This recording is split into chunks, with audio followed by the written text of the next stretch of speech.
nuestro castigo, sirviéndolo de abrigo por nuestra rebelión. Molido fue el Señor, sus llagas nos curaron, sus llagas nos curaron. Despreciado él, varón de mil dolores, dolor de mil amores, amor del ungido de Yahvé, Jesucristo el Salvador.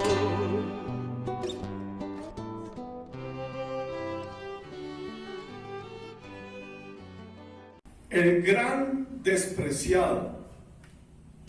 En la cruz sucedieron las cosas más extraordinarias que jamás hayan sucedido sobre nuestra tierra.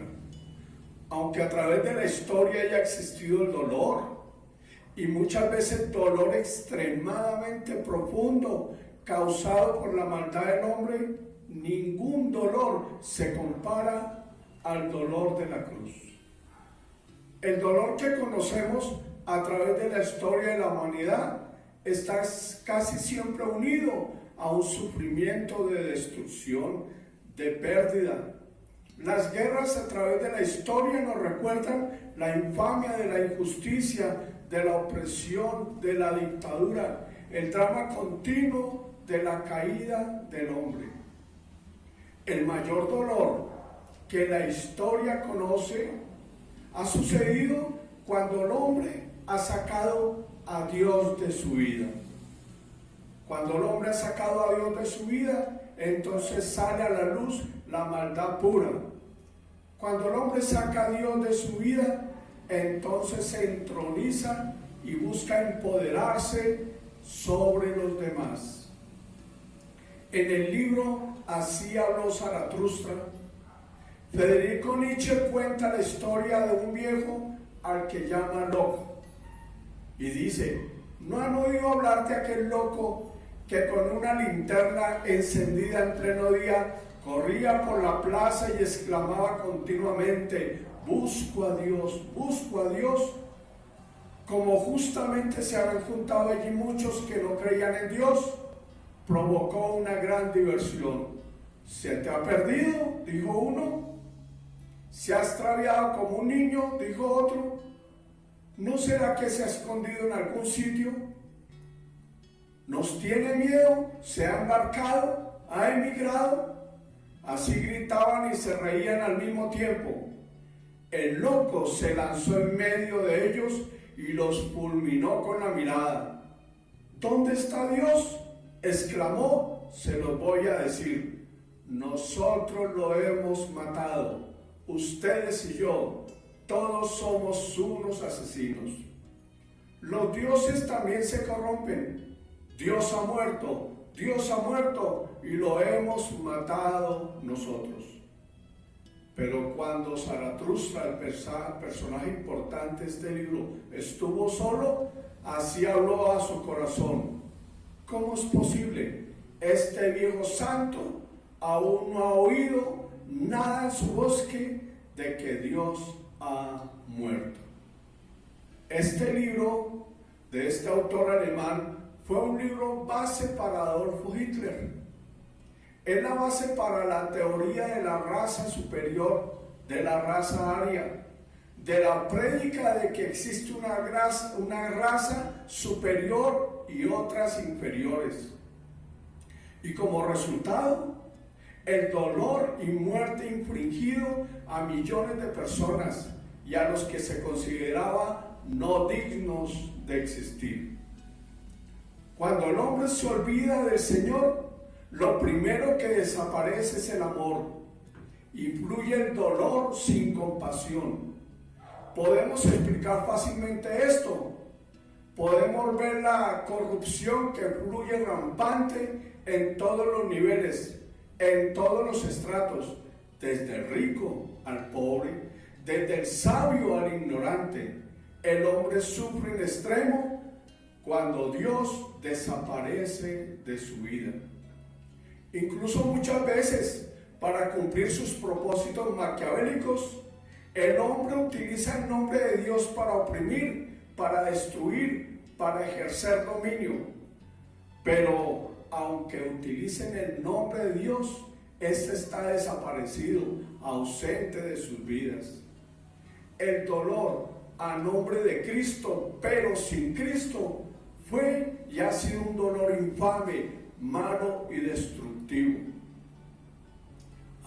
Pero cuando aparece el Señor, el Dios vivo y resucitado, aparece el verdadero y profundo amor. Cuando se une el amor, escuchen, cuando se une el amor con el dolor, entonces aparece la vida, aparece el perdón, aparece la sanidad, aparece la restauración, la santidad. El hombre, no importa su condición, es amado, fluye la verdadera felicidad, el verdadero gozo, el máximo amor expresado en el más intenso, profundo y eterno y agonizante dolor, solo se dio en la cruz del Calvario.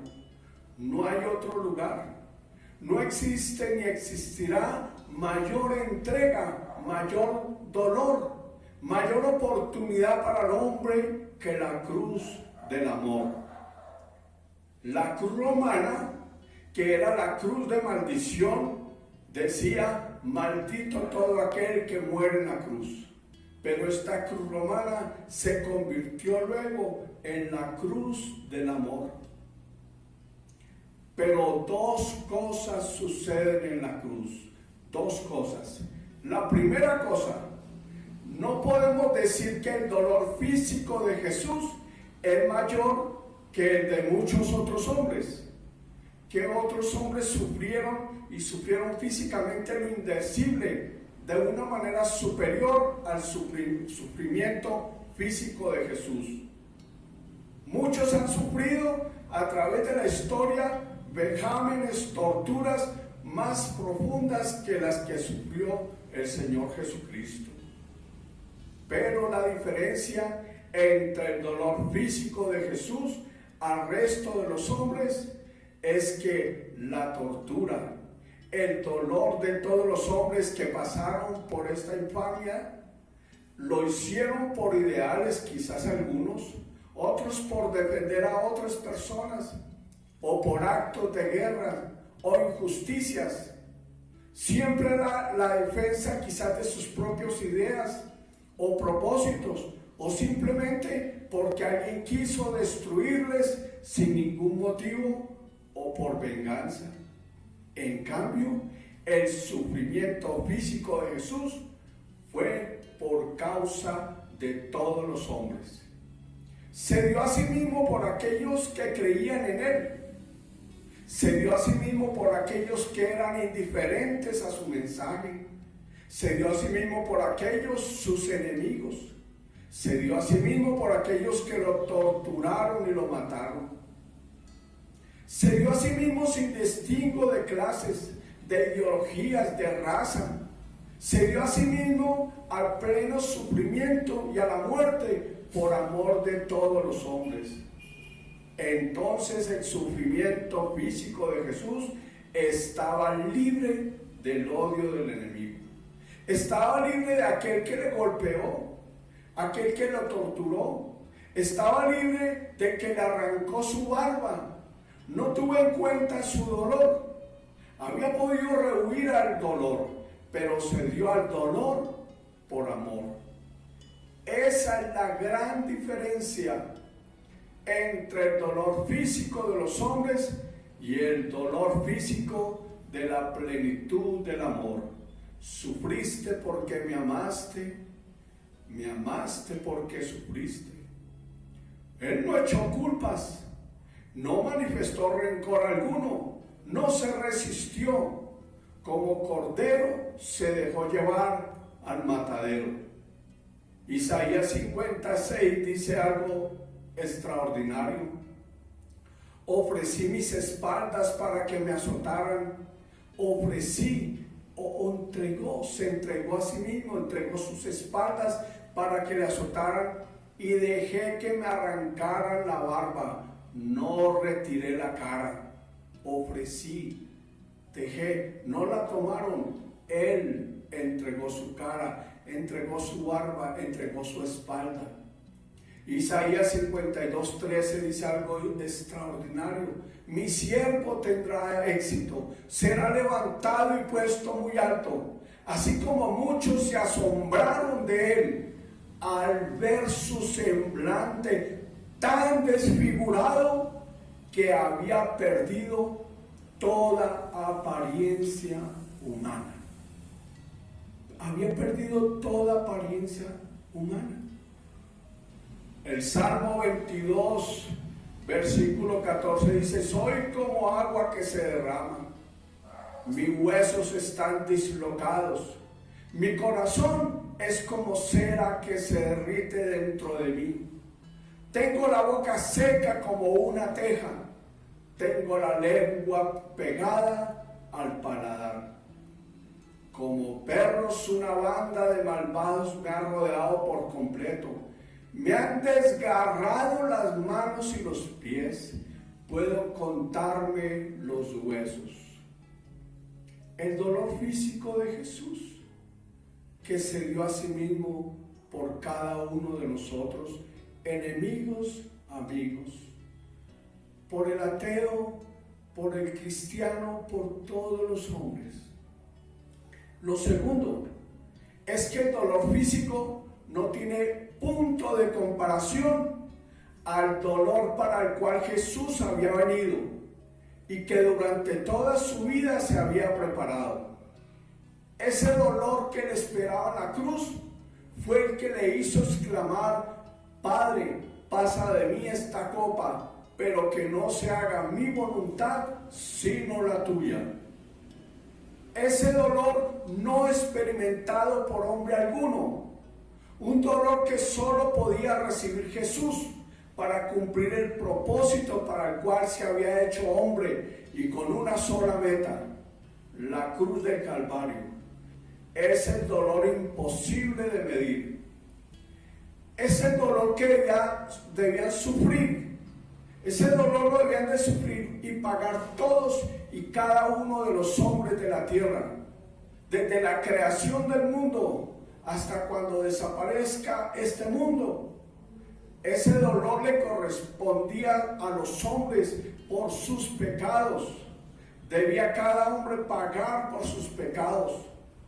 En toda la existencia a causa de sus pecados, ese es el dolor que dice que la paga del pecado es la muerte. Por eso es una terrible herejía comparar a hombres efímeros, sin control de la vida, que fueron fundadores de otras religiones, compararlos con nuestro Señor Jesús. Ninguno de ellos llevó el dolor causado por las transgresiones y las iniquidades de los hombres.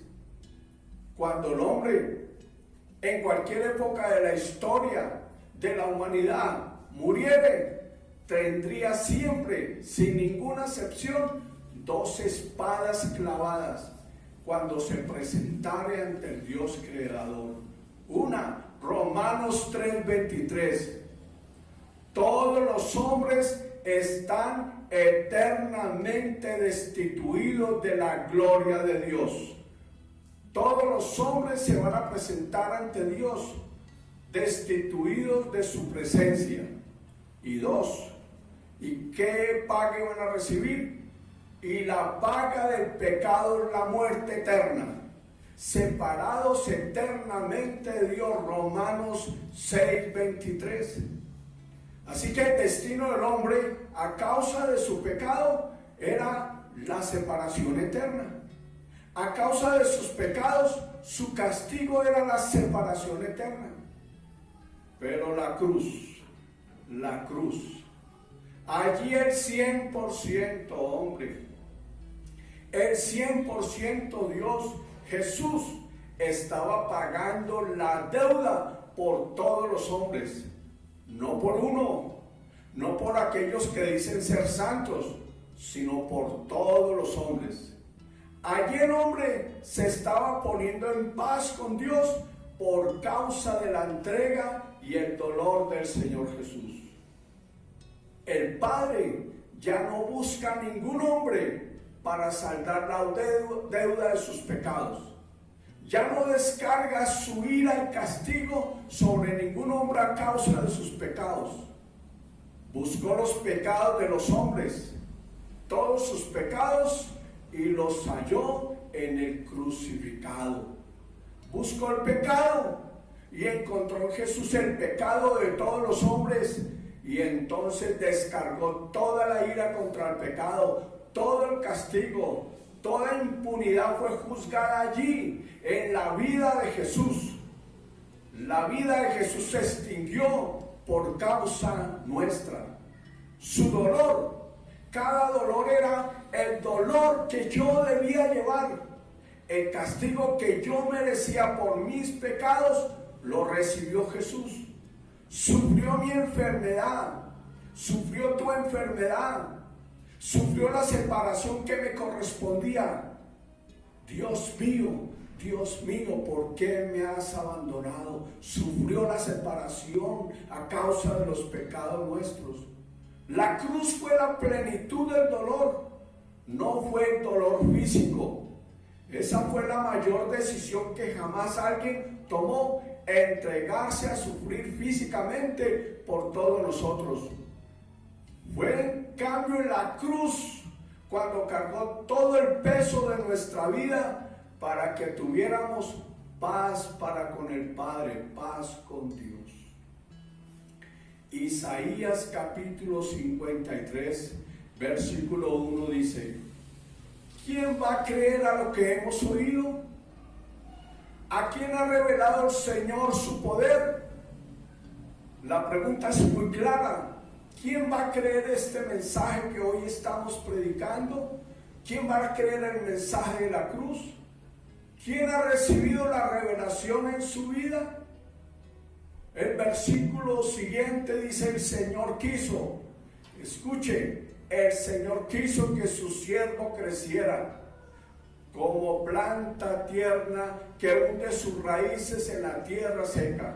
Y aquí viene una revelación extraordinaria de cómo era físicamente Jesús. No tenía belleza ni esplendor. No tenía belleza ni esplendor. Su aspecto no tenía nada de atrayente. No es su físico. No es por ser alguien físicamente muy especial. No es ese mono de ojos verdes o azules y físico esplendoroso que nos han vendido tanto el catolicismo como las películas de Semana Santa. Se hizo en todo igual a los hombres, menos en el pecado. La belleza del Señor no está en su rostro, sino en la luz de su corazón. El texto nos dice que Jesús no tenía nada de atrayente. Debíamos de aprender del Señor Jesús. Debíamos de echar a un lado lo que el mundo nos vende. El mundo nos dice que la belleza, la capacidad intelectual, las posesiones y la profesión, la preparación es la base para tener éxito en la vida. Un hombre como Jesús, sin nada de atrayente, sin ninguna belleza, es el más deseado de todas las gentes a través de toda la historia de la humanidad. El hombre sin nada bonito, quizás feo, es el más hermoso para mi vida. El no atrayente es lo que todos quisiéramos tener y ser en la vida. Debemos renunciar a la belleza del mundo y adquirir lo que es realmente bello. Dice la Biblia que no tenía nada atrayente, pero cómo lo deseamos, cómo lo anhelamos. Quizás debemos de dejar de mirarnos muchas veces al espejo, de criticar nuestros defectos. Debemos ir a dejar que nuestro corazón se embelleciera de Cristo, y muchos desearán ser como nosotros.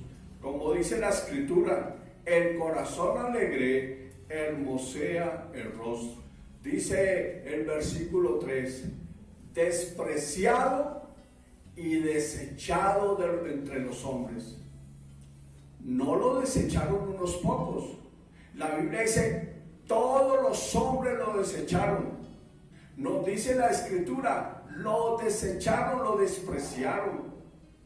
Desechar, despreciar significa apartar de sí a alguien o algo que resulta inútil, incómodo y molesto. Desechado. Fue solamente en la cruz. Fue solo en el momento de la crucifixión. ¿Acaso no sigue sucediendo ahora con este cristianismo moderno? ¿No pasa lo mismo? ¿No resulta incómodo para muchos este Cristo de la cruz del Calvario? Para muchos el Cristo de la Biblia es un Cristo inútil, viejo, atrasado, que hay que renovar. No es un Cristo, el Cristo de la cruz, un Cristo incómodo, despreciado, molesto para los abortistas. No es incómodo y molesto para los homosexuales. Realmente los abortistas, los homosexuales no están molestos realmente con los cristianos, sino con Cristo, quien es el que habla lo contrario a lo que quieren vivir. Desprecian lo que Jesús dice. Desprecian lo que Jesús dice. No es un Cristo incómodo, desechado, molesto. Para muchos cristianos, cuando prefieren tener un Cristo de papel, lleno de relativismo, es decir, un Cristo que cada uno inventa y mezcla con el mundo y dicen creer en el amor y que Cristo es su manera de pensar. No es un Cristo incómodo, molesto, aquel que manda ir a las naciones a predicar a toda criatura por encima de cualquier religión y creencia. No termina siendo un Cristo tan incómodo que ahora quieren negociar con las otras religiones para que haya una supuesta paz, cuando la Biblia habla que va a haber convulsión cuando yo voy a otros lados, a otras religiones a predicar el Evangelio. Acomodamos a Cristo a nuestra época, a nuestras circunstancias, con tal de tener cierta paz, pero despreciamos al Cristo de la cruz. Pablo, Pedro, Juan, Agustín de Hipona, Francisco de Asís desaparecieron, y los cristianos actuales desapareceremos, pero la palabra del Señor permanece para siempre. El desprecio no es contra nosotros, el desprecio es contra aquel que sufrió el dolor de la cruz para que todos los hombres tengamos la oportunidad de ser restaurados a la relación con el Padre. Miles de cristianos no se dan cuenta que esas palabras de Jesús siguen teniendo vigencia cuando aceptan vivir en la relatividad. Todo es relativo. Dicen depender de la verdad y que cada uno piense como quiera y tenga bien pensar. Y como excusa tienen, sin explicación alguna, que hay que modernizar las escrituras. Lo último que se está escuchando es que hay que modernizar las escrituras y ponerlas a la altura del mundo actual. Es increíble que Jesús siga siendo tan despreciado. El versículo siguiente que dice: varón de dolores, experimentado en quebranto. Varón de dolores. Otra versión bíblica dice, era un hombre lleno de dolor, acostumbrado al sufrimiento. ¿Cuál era el sufrimiento? Ese dolor que Jesús sintió es el mío. Es el dolor suyo. El dolor que le causamos no solamente físicamente, sino el causado cuando sobre él fue descargado el castigo por nuestros pecados. No fue su propio dolor, porque pareciera que a él no le importara su propio dolor. Fue mi dolor, el dolor suyo, mi hermano, mi hermana, el que cayó sobre él y destrozó todo a su paso. Lo dejó con su rostro totalmente destruido y su alma totalmente abandonada. Su vida fue hecha a punta de sufrimiento, de persecución, de ofensa, de traición, de abandono, aún de sus más cercanos. De la incredulidad no hubo nadie, a excepción de María, su madre, que no le causara dolor. Cada día en su vida se agravaba todos estos sufrimientos. Se fue acercando a la cruz y las cosas eran más difíciles. Estando cerca a la cruz, le golpearon antes de la cruz, le desfiguraron su rostro, le destrozaron sin ninguna causa, y llegó lo sumo del dolor, acostumbrado al dolor y sufrimiento. ¿Por qué? Porque el versículo 4 lo dice: ciertamente llevó en nuestras enfermedades y sufrió nuestros dolores, y nosotros le tuvimos por azotado, por herido de Dios y abatido. ¿No debía ser un pensamiento arraigado en nuestro corazón, en nuestra mente y en nuestra alma estas palabras? Cristo llevó nuestras enfermedades. Llevó nuestras enfermedades. Esa debía ser nuestra fe. No habrá enfermedad o dolor que me pertenezca ya. Él sufrió todos mis dolores y enfermedades. Toda enfermedad y dolor se quedó allí. En la cruz del Calvario le pertenece a Él. Debemos aceptar la cruz. Debemos aceptar que nuestras enfermedades ya las tiene otro, el Señor Jesús. Mucha de la enfermedad que tenemos, que persiste, tiene que ver con nuestros actos de pecado, de incredulidad. Cuando Él prueba o permite la enfermedad, es para partir, que sigue desde ahí, desde la cruz del Calvario, teniendo potestad sobre nosotros y darnos la sanidad que nos corresponde, porque Él llevó nuestras enfermedades. ¿Qué les parece? Los miles, los millones de milagros que ocurren hoy en día de manera sobrenatural, los recibieron hombres y mujeres que en medio del dolor y la enfermedad no quitaron la mirada de la cruz del Calvario. Mi hija pequeña nació, y cuando nació una junta médica, con mi esposa fuimos y nos dijeron: la niña tiene un problema en su duodeno, tenemos que operarla. Pero ese no es el problema grave. El problema es que a ella la bilirrubina se le subió tanto, que cuando esa bilirrubina llega a una medida, creo que de 20, significa que su cerebro se quemó. Y ella la tenía en 25. O sea, los médicos dijeron: si la niña vive, ustedes van a tener una niña retardada, muy retardada. Yo me fui a orar, porque recordé que por sus llagas hemos sido sanados, y recordé las palabras que el Señor me dio, y oré, y el Señor habló a mi vida y me dijo: tú no te preocupes, tu hija está sana, está sana. Fui allá a urgencias donde tenían a mi niña en cuidados intensivos, y cuando llegué mi esposa estaba triste, llorando, y le dije: no te preocupes, no va a pasar nada. Pero los médicos dijeron: eso no importa lo que los médicos dijeron. El Señor me dijo que mi hija Valerita es sana. A partir de eso, el Señor la empezó a levantar, y podemos dar testimonio de que nuestra hija tiene un coeficiente un poco más alto del normal. Extraordinario. Alguna vez me invitaron a orar por una niña. Estaba la familia reunida, y la niña había nacido hace poco, pero habían descubierto que era sordita, estaba sorda.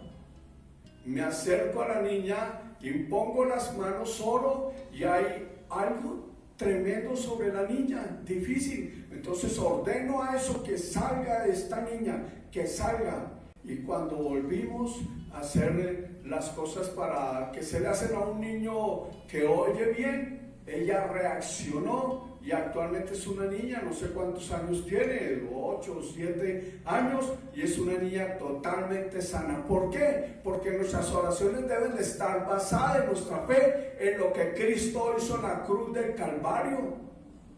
Miren lo que dice Isaías 53:5, eso es emocionante esta palabra. Mas él fue herido por nuestras rebeliones, mas él fue herido por nuestras rebeliones, morido por nuestros pecados.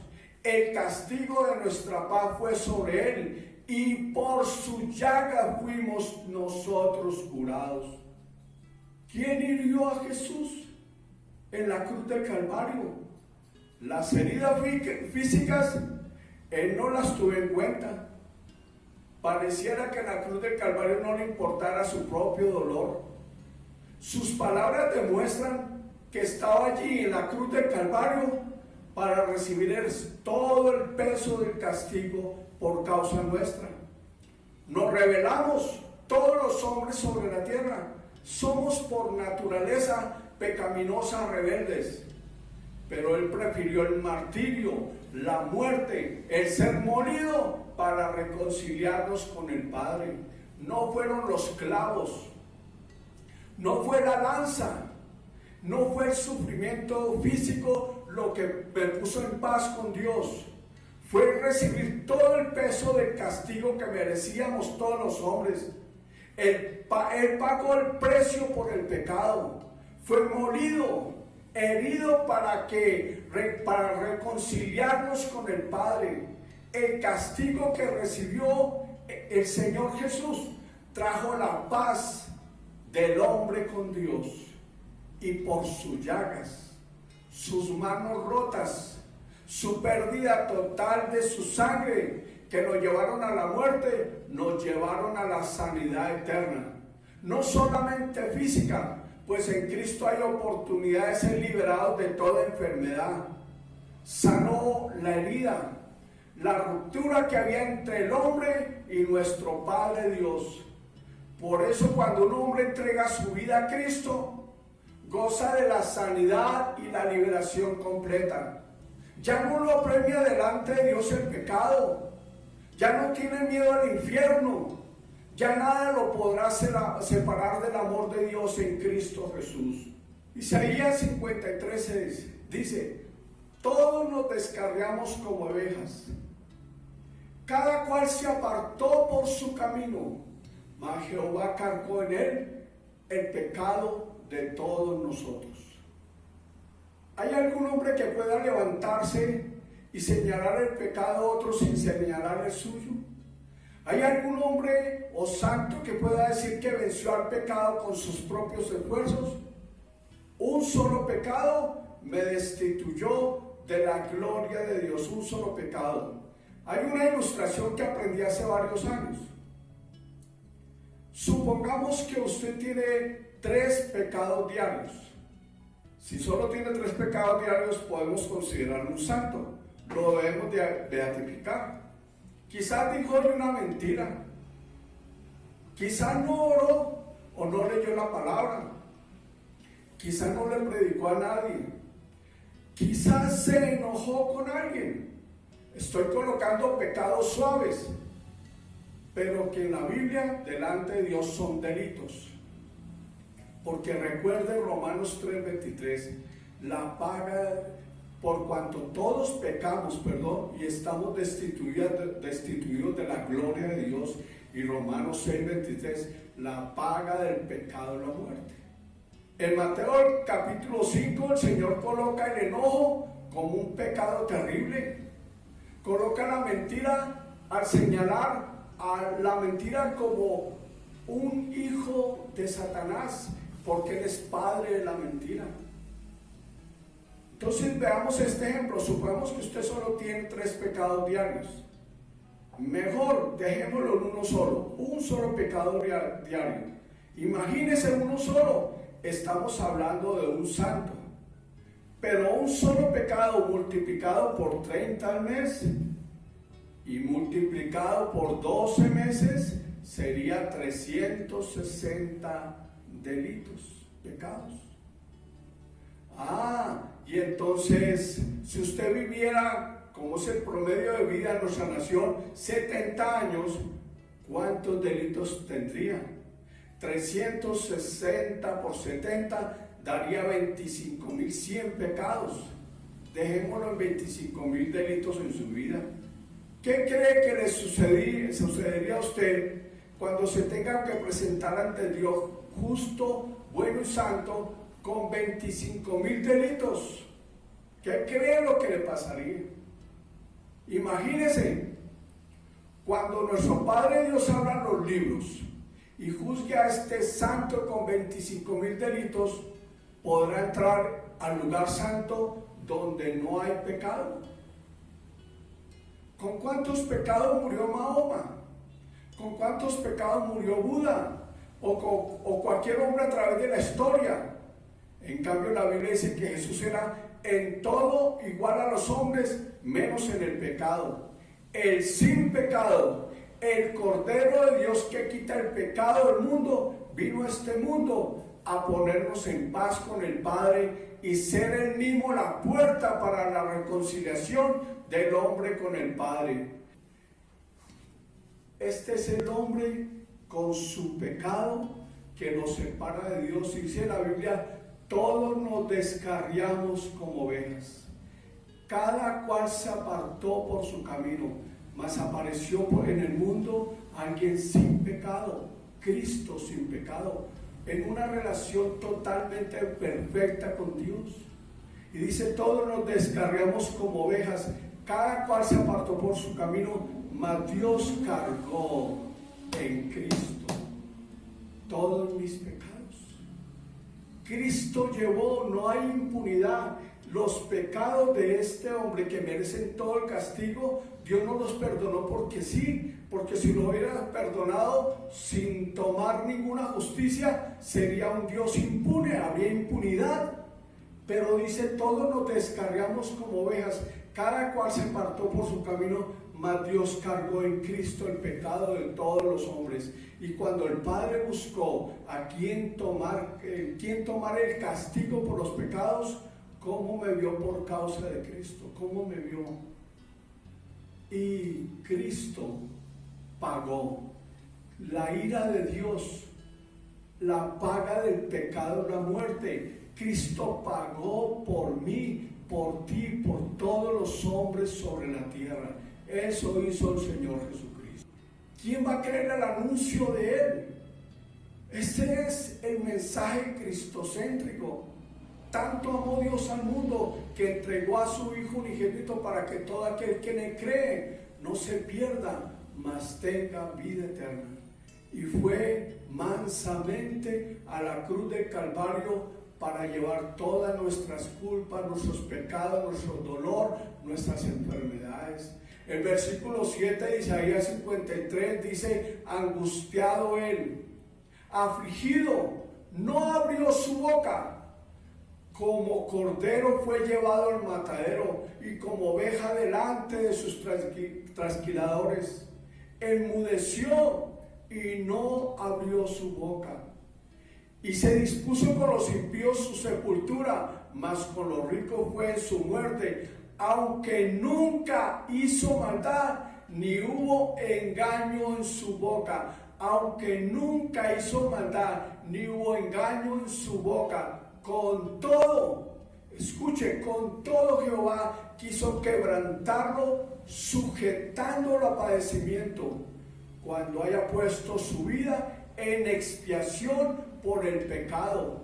Verá linaje, vivirá por largos días y la voluntad de Jehová será en su mano prosperada. Si Dios juzgara al hombre por los pecados, pues si en este momento lo hiciera, habría tanta injusticia. ¿Por qué? Porque mucha de la vida de los grandes criminales se dio desde su niñez. Les odiaron, los golpearon, los martirizaron, los violaron a muchos de estos. Y ellos crecieron con una sed de venganza. Y ahora que son grandes criminales tremendos, decimos, este hombre no tiene perdón de Dios, debe ir al infierno. Pero si pudiéramos trasladarnos a su niñez, allí cuando eran pequeñitos y estaban siendo violados, golpeados, que quizás vieron morir a sus padres por la injusticia de otros, ¿hubiéramos pensado lo mismo en ese momento? No es que excusemos al criminal, no. Todo tiene consecuencias, debe pagarlo por lo que hizo. Pero si la sociedad fuera sana y Cristo fuera la fuente de vida, no tendríamos niños heridos y maltratados para que cuando crecieran fueran los hombres llenos de maldad. Si muchos cumpliéramos con la orden del Señor de ir a predicar el Evangelio, si no despreciáramos más el Evangelio, si pudiéramos llevar el mensaje, la maldad y la corrupción se detendría. Recuerdo una historia en la fundación para chicos con VIH, con SIDA. Yo tenía la costumbre de ir cada quincena que me pagaban, y como eran chicos que permanecían allí encerrados todo el tiempo, eran chicos homosexuales que permanecían allí encerrados, entonces yo iba y me llevaba algún fin de semana, un sábado me lo llevaba y le decía, ven, te voy a invitar a que vayamos a ver una película, voy a invitarte a comer, con tal de poderle compartir y poder sacarle un momento.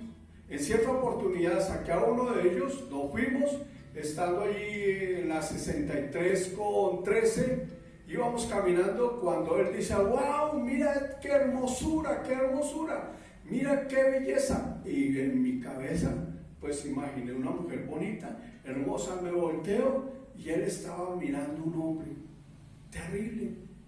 Me pareció que los hombres somos tan feos. Y le dije, pero ¿cómo se te ocurre decir que ese es bonito?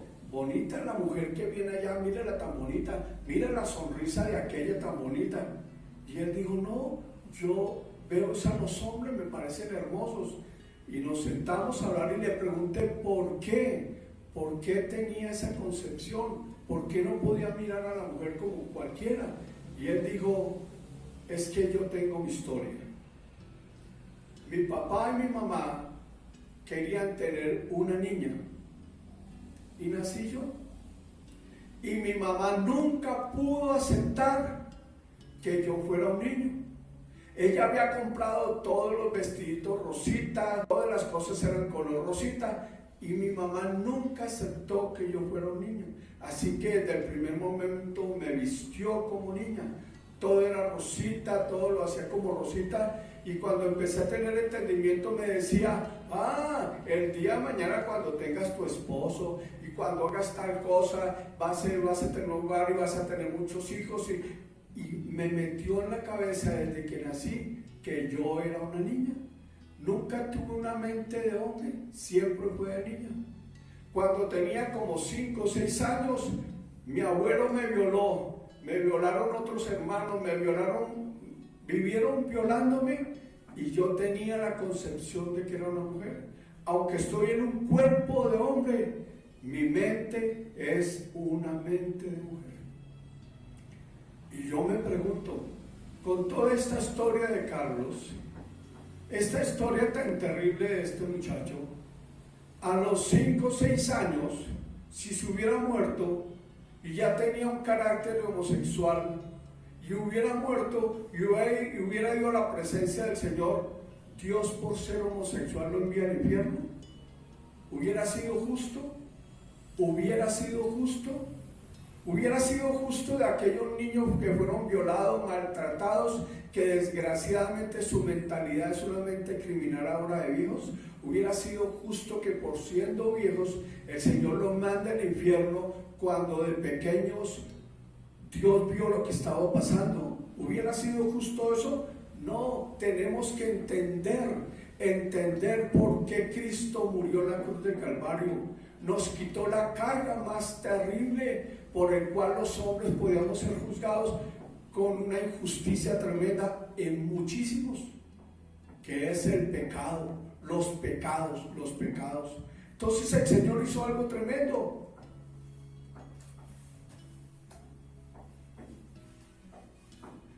Quitó todos nuestros pecados, los cargó en la cruz, y con su muerte y derramamiento de su sangre me justificó.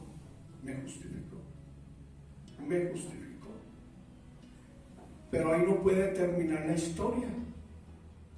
Porque no solamente con justificación, si un hombre muere ya no es en el cielo o delante de la presencia del Padre, ya no juzgado por sus pecados, porque ningún hombre puede ser juzgado dos veces.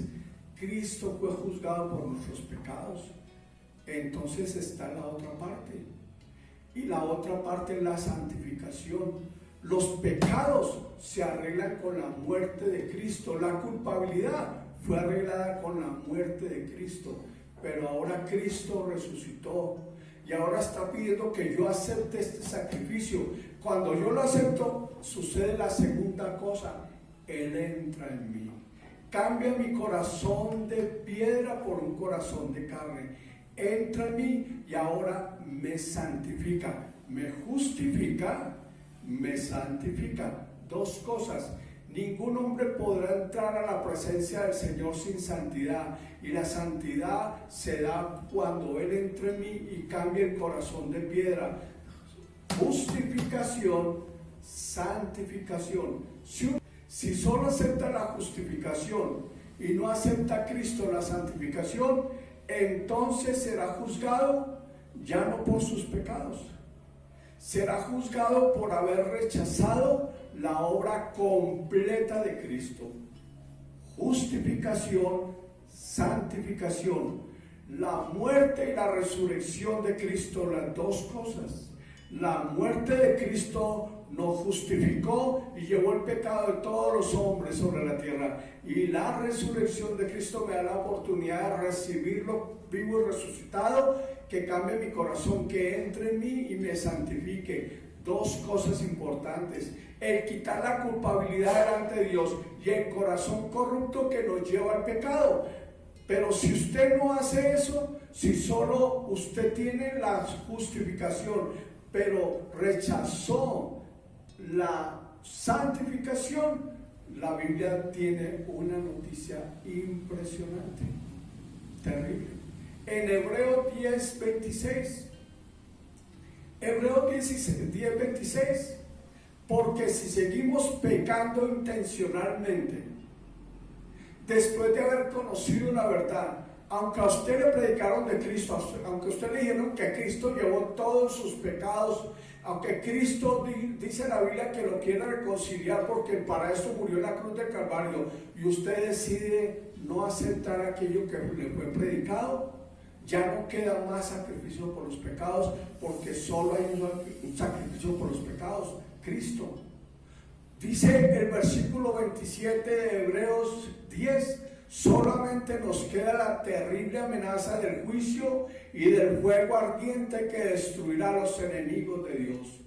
Cuando alguien desobedece la ley de Moisés, si hay 2 o 3 testigos que declaren contra él, se le condena a muerte sin compasión. Pues, ¿no creen ustedes que mucho mayor castigo merecerán los que pisotearen al Hijo de Dios, desprecien su sangre, y los que insultan al Espíritu de Dios que los ama? Esa sangre es la que confirma la alianza y con ella han sido consagrados. El versículo 30 y 31 dice algo tremendo. Sabemos que el Señor ha dicho: a mí me corresponde hacer justicia, yo pagaré. Ya ha dicho también: el Señor juzgará a su pueblo. Terrible cosa es caer en las manos de Dios viviente, despreciado y desechado. ¿Quién va a escuchar a nuestro anuncio? ¿Quién cree que Cristo es la única manera de reconciliarse con el Padre? ¿Quién cree que Cristo es aquel que murió en la cruz del Calvario para justificarme de todos los pecados, tomando mi lugar y muriendo por causa mía y llevando mis pecados, mis dolores, llevando todo? Pero ¿quién cree también que vale la pena entonces recibir eso que Cristo hizo en la cruz del Calvario, y recibirlo a Él también, para que entre, transforme mi vida, para que yo pueda nacer de nuevo y para que ahora pase a ser hijo de Dios por la muerte y resurrección de Cristo? Juan capítulo 1, versículo 11 y 12. Dice la Escritura, a lo suyo vino y los suyos no lo recibieron. Mas a todos los que le recibieron, a los que creen en su nombre, les dio la potestad de ser llamados hijos de Dios. Solos a través de la muerte de Cristo, su sacrificio y su resurrección, recibir a Cristo como Señor y Salvador, que pasamos a ser hijos de Dios. Pasamos a ser hijos de Dios. Esta es la oportunidad para que usted reciba a Cristo como Señor y Salvador, y el gran despreciado no lo sea en su vida, sino que usted reciba a aquel que murió por usted, murió por mí, que entregó su vida por usted y por mí. Amén. Al salir de este mundo nos aguarda uno muchísimo más hermoso, un lugar espléndido que rebasa nuestras más extraordinarias fantasías. Este lugar ha sido preparado por un Padre amoroso, que no solo tiene previsto hacernos felices una vez que lleguemos allí, sino que además nos ofrece la posibilidad de ser felices en este mismo momento.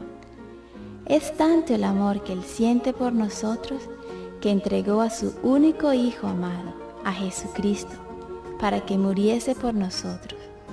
Así, en lugar de tener que padecer nosotros mismos por nuestros pecados, podemos obtener clemencia y perdón, amor y felicidad, paz y libertad del temor, hoy día y por la eternidad.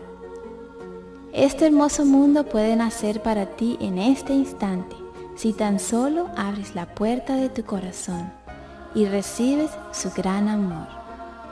Dile: Jesús, quisiera formar parte de este maravilloso mundo de amor, desde este momento y para siempre. Te ruego que perdones mi egoísmo y mi falta de amor. Por favor, entra en mi corazón y lléname de tu amor hasta rebosar. En el nombre de Jesús. Amén. Ahora que Jesús vive en tu corazón, ya nunca te abandonará. Es más, Él te ha prometido un mundo de amor y te ofrece su poder sobrenatural para que transformes diversos aspectos de tu vida y la vida de otras personas. Si te interesa saber cómo emplear eficazmente este poder del amor que Él te ha otorgado con tanto cariño, y al mismo tiempo enterarte más de ese hermoso mundo que pronto vendrá para ti, ten la bondad de escribirnos hoy mismo. Encantados te participaremos todas estas verdades impresionantes y maravillosas. Te amamos y nos alegra en el alma que tú también hayas decidido vivir por amor. Que Dios te bendiga y te ayude a amar sin cesar desde ahora y para siempre.